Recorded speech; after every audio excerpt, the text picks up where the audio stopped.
Pouco había que resistir porque a forza chegaron as máquinas, arrasaron, deixaron as casas alá arriba, no inverno, sin comunicación, sin ningún tipo, no inverno aquí, isto era unha lamada, todo era todo lama, pero bueno, quero resaltar que a famosa Caixa de Aforros aquí se puso as botas, e os veciños de aquí tuveron que pagar durante 20 anos os seus pisos. O sea, lle arrebataron as casas, lle arrebataron os campos e ainda por riba durante 20 anos hubo que estar aí todos os meses, bum, bum, bum, bum, 800, 900, 1000 pesetas aí a pagar e a desquitar. Disculpa, e ademais é que as casas se fixeron moi a presa tamén porque non só eran para os que viñan a traballar de fora, eran tamén para os que quedaron sin casa no polígono. Pero 250 viviendas. Claro. Os afectados. As primeiras viviendas que se fixeron... As primeiras viviendas que se fixeron foron aí na calle Grove e na calle Estrada, que empezaron así, bloque 1 ao lado en frente á iglesia de San Martín. Bloque 1, bloque 2, bloque 3, hasta o 17, que é a torre esta que está aquí en frente á guardería. Aquelas casas. Quero resaltar tamén que aquí había unhas fábricas importantes. Estaba Vidrios da Florida, estaba Reimán, a Lonarqui, a do Magnolia, que estaba aí.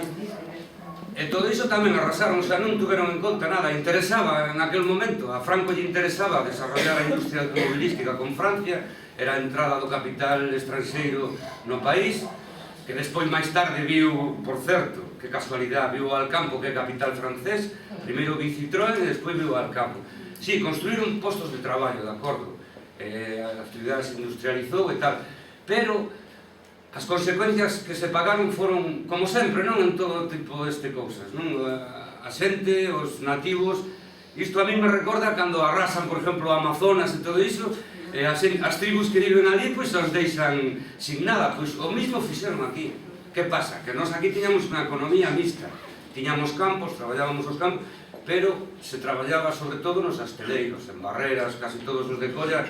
Eu, por exemplo, traballei en Barreras, meu abuelo traballou en Freire, en tranvías, tiñamos unha economía mixta, entonces, pois subsistíamos disso, os sueldos eran pequenos, pero nos arrebataron unha parte da nosa cultura, de nosos... Moitos de vos dirán, joder, ese sentimentalismo hoxe en día non cabe. Por qué? Porque o capitalismo é feroz, é voraz, solamente pensa na rentabilidade económica, non? E daquela, se recordades, por aquelas fechas, o señor Portané, outro fascista falangista, decidiu que non había tranvías, que había que meter vitrasa, que había que coller e meter aquí os vitrasas. Bueno, por qué? Por qué? Hoxe en día todos os días botamos de menos aquel tranvía, non? Hoxe en día dicimos, joder, que todo está contaminado, con aqueles tranvías hoxe non habría contaminación. Entón, o capitalismo non ten sentido, non ten forma de ser, o único que busca é a rentabilidade económica, que foi o que buscaron en Colla. E fan continuamente con todas as cousas. Hoxe en día o estamos vendo que, mira, aí en Citroën agora a xente está entrando a traballar por 700 euros. O sea, que capitalismo foi ese? Entendes? Os chavales novos ahora van a traballar por 700 euros. Que pasa aquí neste país, non? Entonces, as cousas hai que facelas de outra maneira. Bueno, en Colla me estou aturullando, xa, porque me estou cabreando por recordarme de todas estas cousas. Pero vamos, en definitiva o que pasou cas expropiacións foi iso, que arrasaron con todo.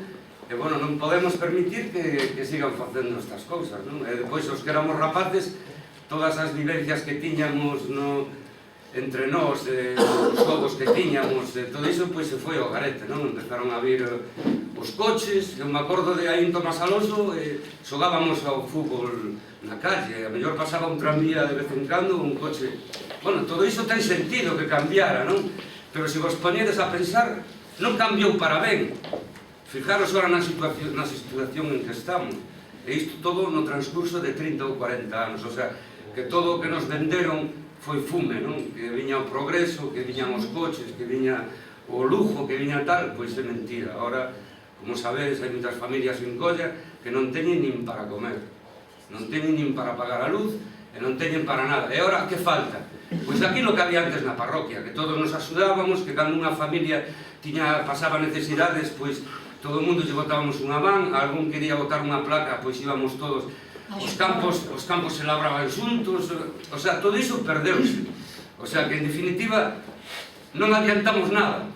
O único que adiantamos é que sí, que temos unha xuventud culturalmente moi preparada. Temos aí, por exemplo, no instituto, todo iso que os rapaces salen con uns conocimentos que nós non adquirimos, porque aos 14 ou 15 anos temos que empezar a traballar, e o futuro me imagino que estarán neses rapaces. Ojalá algún día decidan tirar todos estes edificios e facer casas baixas, leiras, xardíns, e que podamos vivir todos dunha maneira máis concordante ca naturaleza. O que penso. Antes preguntamos sobre a hermandade. É que aquí a xente sigue chamando hermandad o sitio onde che dan consellos agrícolas, é dicir, onde compras. Entón, sigue dicindo a hermandad, pero é en realidad unha tenda onde compras de todo. Pero chamas hermandad, claro. Sigues chamando. Pues mira, sí, porque dices que Franco que era o que quería o capitán.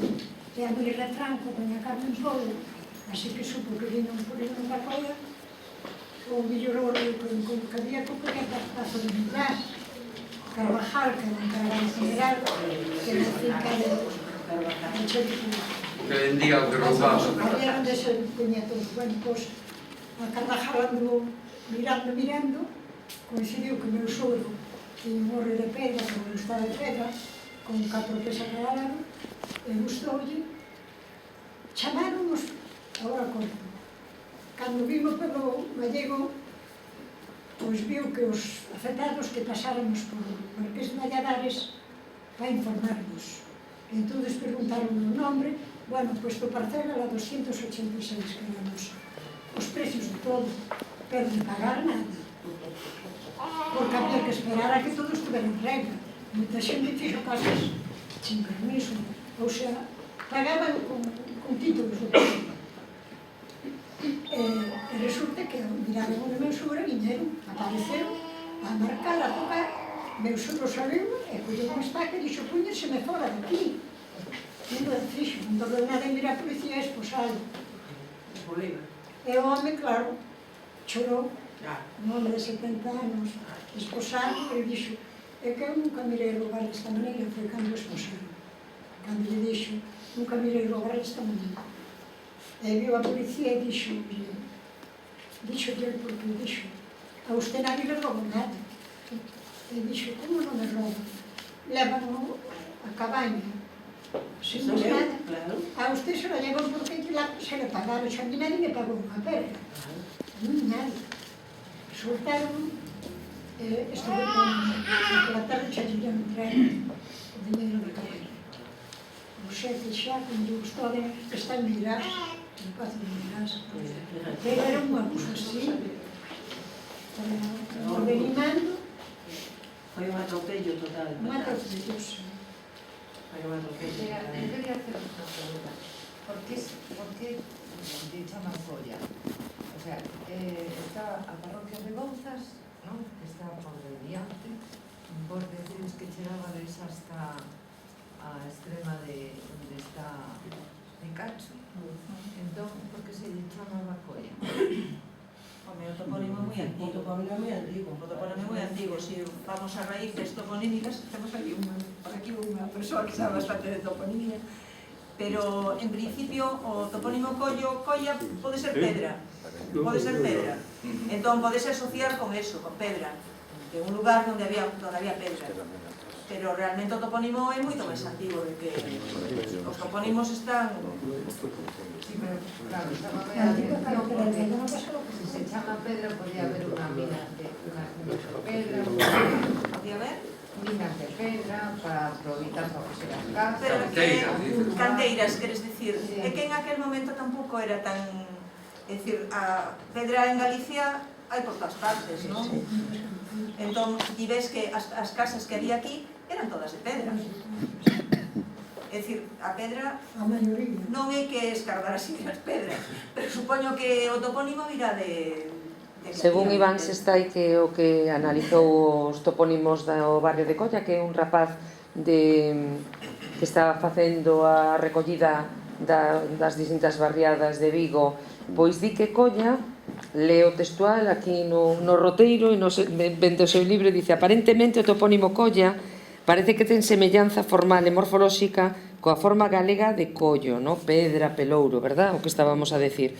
Hai indicios suficientes para creer que a nosa colla sexa un derivado prerromano dunha moi común raíz indoeuropea cuyo significado fose concavidade val fondón, sitio recollido ou protegido. É dicir, é o que di é que Colla é moito máis antigo que os famosos crollos e que é un topónimo que está moi relacionado con unha forma tamén de colla que aparece en Asturias e que ten como significado val, fondo, un sitio recollido, e este non deixa de ser o val do Fragoso, e entón el se achega máis a esta afección. Xa na época dos templarios, Colla xa era unha parroquia, xa no século XII. Está por aí, é que é arqueólogo, e ele pode falar de unha serie de cousas que conoce tamén de Colla, ainda que non naceu en Colla, pero sabe moito de Colla. No, a ver, o topónimo xa está sentado en documentación dende época medieval. Aparece un documento do século XII, século XIII, que si aparece Colla, non? Logo hai apeos eclesiásticos do século XV, XVI. Si é verdade que é un topónimo moi antigo, non? O serme de Colla, o primeiro asentamento de Colla sería o Castro Castriño, non? O topónimo ainda existe. Había un pequeno castro aí galaico, de unha poboación probablemente agrícola, gandeira, pesqueira, que viviu posiblemente entre o século IV e II a.C., non? Ese sería en realidad teñen a honra de ser os primeiros collanos, non? Por decirlo de algún modo. Pero si é verdade que é un topónimo moi antigo, non? Nos apeos eclesiásticos hai documentación do século XV que aparece moi ben nas lindes desa colla tradicional, non? A parte moi ben descrito, pois parte do que decías, do Picacho, non sei que, logo hai topónimos a perdido, sube a tabiña que tiña fulanito, claro, fulanito non sabe. Pero si hai topónimos que son moi recoñecibles, aparece nese documento do século XV Teixugueiras, Travesas, bueno, topónimos que ainda se siguen utilizando. A fonte da burra, que é a fonte da Seara. A fonte, sí, a fonte aparece nese apeo eclesiástico tamén a fonte da Seara. O sea que, bueno, xa dende hai moitos séculos atrás xa había aquí unha poboación asentada, estructurada. No entorno da igrexa de San Martín de Colla teñen aparecido restos medievais, sartegos, bueno, un sartego, restos funerarios de época medieval, que nos está a indicar que no entorno da actual igrexa de San Martín de Colla estivo a anterior igrexa bella que coñecía, según a coñecinsa, pero moi probablemente anterior a esa igrexa bella posiblemente houve un lugar de culto anterior en época medieval, non? O sea que dende hai moitísimos séculos xa hai aquí unha dinámica de poboacións, de sociedades, non? Está asentado dende hai tempo. E ainda que isto que di Edu Colla para moita xente igual son estas torres, este barrio da droga e outras historias, non? Manolo, Suño, por culpa da Soiva, non poido contarnos todo o que tiña, agora estamos protegidos, digo. Pola idade tamén e por as circunstancias, viviches tamén ese momento xa máis, non? Do habitante antigo ao habitante a barrio moderno, coas súas contradicións que se foron afondando nos 80, 90 e agora aparecen reflesadas de outros problemas, pero bueno, que nos contes tamén que supuso para unha persoa que vivía aquí esa chegada de moitísima xente e os cambios de vida que supuso para ti bueno, pero que queira. Bueno, triste vivir no mismo edificio, non conocerse, non mirarse. Diciño, quen es tu hermano? Tu vecino máis cercano. É así. Antes, hasta te encargabas o pescado, sempre era o mesmo precio. Trae un kilo de carioca, sempre era 7 pesetas. Todavía crisis. Te encargabas. Tranquilamente. Levamos os tomates a vender, Nos, na tienda, cantas veces dicimos que van As aventuras podemos de marchar Limón. 3 anos ou 4 estranxeiro que vimos a sabemos despachar. E nada tiña precio, Bueno, tamén había publicidade. Todo viña en sacos, o azúcar en sacos, o arroz en sacos, o pan, que tiene lá a barra do pan, sin envolver en nada. Pero, bueno, sempre era o mismo precio. Sabes aquí. Nada. Unha botella de región real, unha escoba de canon real, a de María de Tres Perras, 30 céntimos, lo que sea, sempre era o mismo. Non cambiaba. Bueno, cura, deixe falar a Manolo que Quiero empezar por un sitio casi en la zona.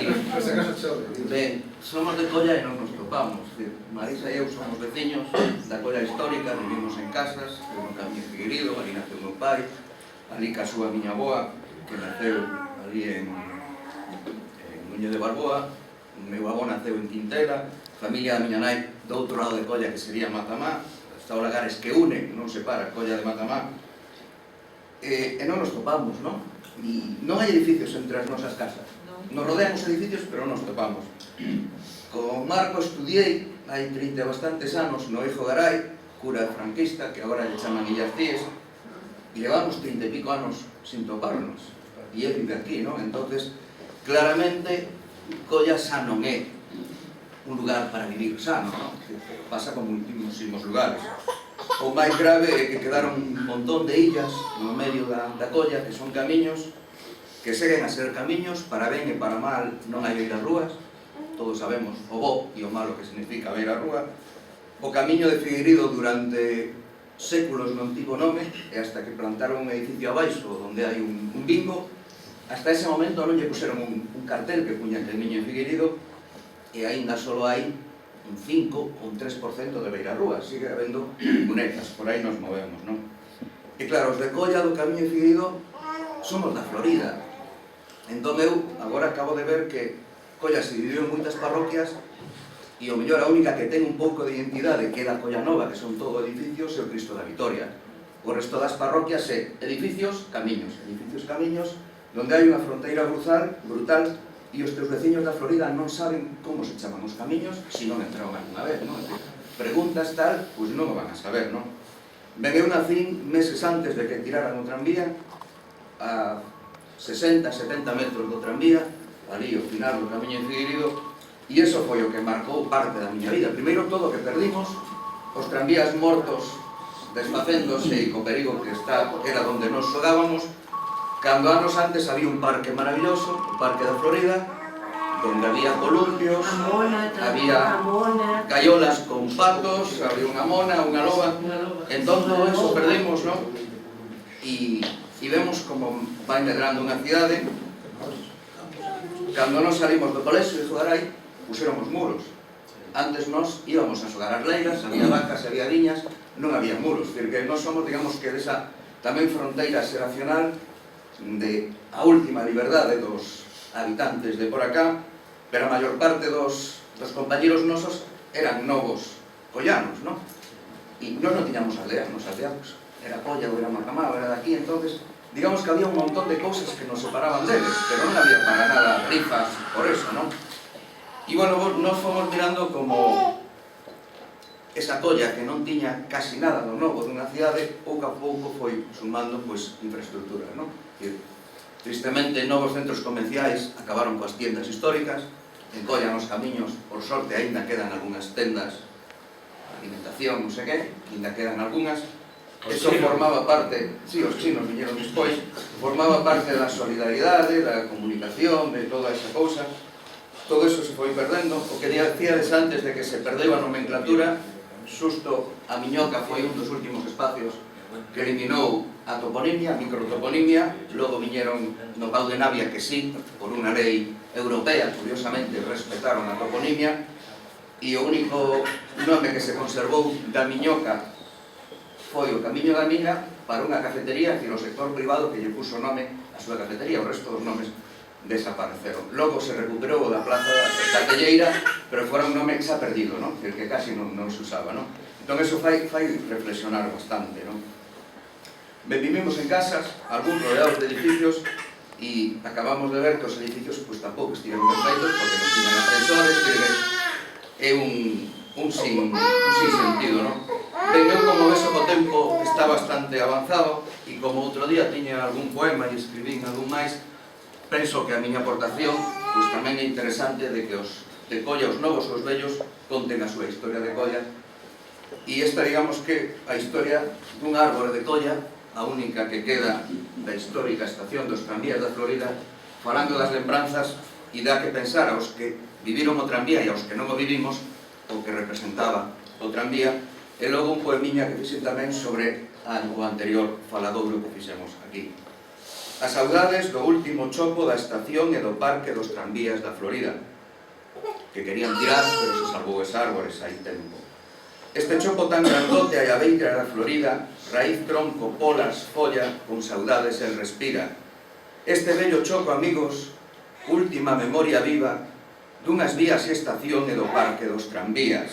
Aqueles vagóns pasaban uns 10 metros máis arriba de Figueirido para Bouza, sur-oeste a travesía, de Buiños para Coruso solitarios e familias, de Canido para Sallans ou as vistas sobre a ría, Prado, Pansón, Ramallosa, e o eléctrico seguía para Gondomar, o Baiona, o interior, ou a Bahía.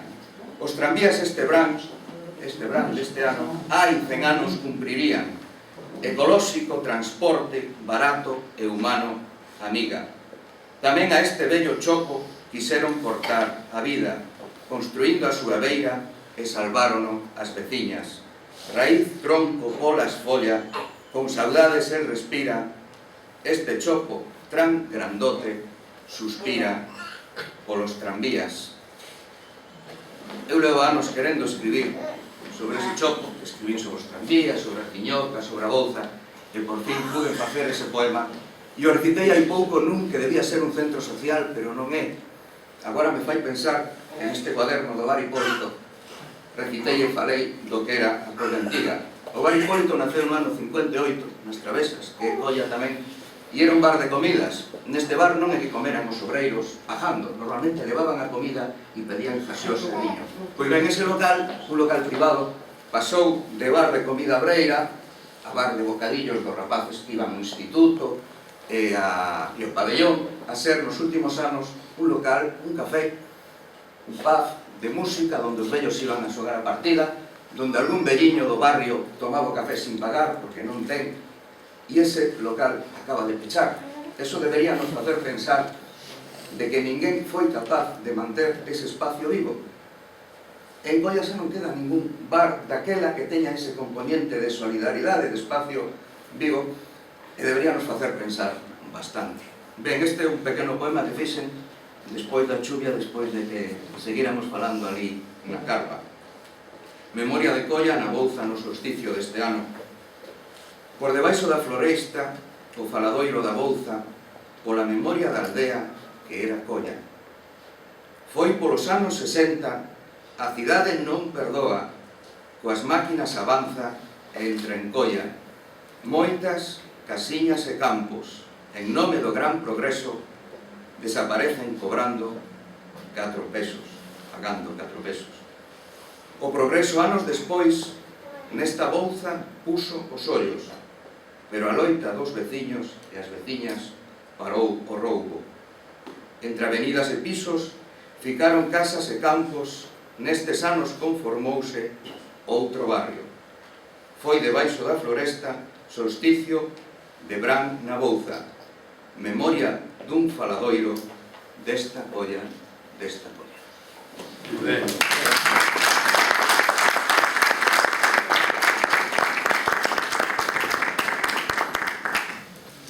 Pois logo da poesía, destes así anacos, retazos de historias, eso, temos tempo para os que estamos aquí facer preguntas, poñer as cousas dúbidas ou lembranzas que nos sirvan, e tamén seguramente para pensar que ese é un traballo que está a facer no instituto, que sentido, aparte de lembrar a historia, traer as emocións que nos poñer as emocións aquí xuntas, que nos provoca lembrar a historia, tamén é interesante saber que uso lle podemos dar a estas historias, a estes relatos, sobre todo pensando en que Colla sigue sendo un espazo que está vivo, como dicía Ángel, que pode transformarse, que de feito se transforma día a día, que hai moita xente nova, moitas xeracións que lles queda moita vida por facer aquí, e que se pode ter sentido recuperar isto, falar disto para algo, non? Unha parte estades a facer vos, a través do roteiro, de intentar facer un puzzle que aos estudantes de secundaria non lles sirva para algo. Bueno, a idea tamén, se pudiéramos tirar por aí, sería estupendo, pero senón temos a xente da do barrio ou da parroquia ou que nos pode falar máis cousas, ou que podemos preguntar máis cousas. Eu quería dicir unha cousa. Isto pode ser unha homenaxe a estes homes e mulleres, os meus avós, que falábamos que hubo mortes. Eu tiña 9 anos cando nos desaloxaron das casas. O meu avó morreu, non pudo máis o sufrimento e morreu. A miña familia era homes de mar. Miña nai estaba embarazada e miña tía era que se encargaba de todas as cosas de casa. Meus avós eran Constante e Adelaida, e recordo que un mauro, meu pai, foi a falar con o señor Carvajales, que era o encargado das demolicións, e eu estaba na tenda Darío Torreiro con a miña nai, e os homens estaban xogando a partida e Carvajales estaba nunha mesa. E meu tío foi a dicirlle, por favor, que hai nenos, hai mulleres embarazadas na casa, hai uns enfermos, xente maior, e eu o recordo e non me olvidarei desa escena. Sacou unha pistola e lle dixo ao meu tío, ou te calas, pero así, verídico é. Logo que decíades de a 60 pesetas o metro, foi unha desfeita. Desvalixaron as casas porque o mismo encargado das demolicións pola noite entraban e saqueaban as casas. E iso o vivimos, non? E como decías, esa vida na natureza, na aldea, porque era unha aldea, os homes do mar, as mulleres das conserveiras, o campo, colla das festas, das procesións, dos viñedos, moito albariño había. Eu teño esas imaxes grabadas. Albariños todo no Mioca. Todo para baixo, exactamente. A tenda do señor Tomás, que é onde íbamos a comprar. E pode ser unha homenaxe a todas esas persoas nativas de Colla e que loitaron, que hubo resistencia, efectivamente. Hubo moita resistencia. E é moi bonito, moi importante que os mozos e as mozas, e sobre todo o Instituto de Colla, que sigan traballando niso, porque é unha homenaxe. Eu sinto, me emociona pensar nos meus avós e toda a xente maior de Colla que xa non está aquí, e que sería moi bonito unha homenaxe para eles, que o pasaron tan mal e que costou vidas e moito sofrimento. Que é unha tristeza que unha juventude tan preparada como hai,